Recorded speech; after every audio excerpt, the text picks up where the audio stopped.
Kalingap Rob nagsalita na tungkol sa sitwasyon ni Dara ngayon. Mga tanong ng mga viewers tungkol kay Dara sinagot na ni Kalingap Rob. Bago ko ipagpatuloy ang maiksing reaction video na ito, hiling ko lang na patapusin ang panunood nito para malaman ang nilalaman nito, at kung bago ka pa lang sa munting channel na ito, paki-subscribe para lagi kang updated sa video ng mga Kalingap.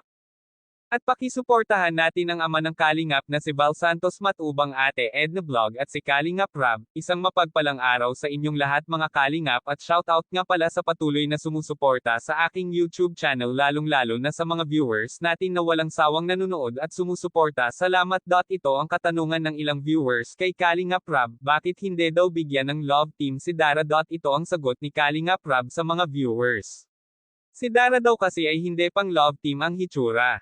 Sabi ni Kalingap Rob na kakaiba daw si Dara dahil para daw kasi itong matured na nakikita nila sa mukha ni Dara na parang umiikot ang mundo nito sa pamilya or kapatid.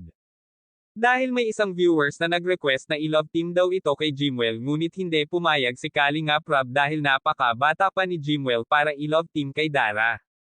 At saka hindi bagay kay Dara ang love team kasi napakadami nitong problema. Isa pa sa problema ni Dara ay kanyang tatay at hindi nila alam kung saan na ito nagtatrabaho sa ngayon.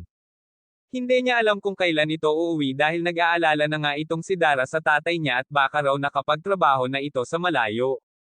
Sinabi naman ni Kalingap Rob kay Dara na huwag ito mag-alala sa tatay niya at uuwi din iyon. Bata pa si Dara pero napakarami na nitong problema, kaya tama talaga si Kalingap Rob na huwag bigyan ng love team si Dara dahil dito pa nga lang sa bahay nila ay sandamukal na ang problema nito. Hanggang dito na lang muna ang update ko mga Kalingap, maraming salamat at God bless sa inyong lahat.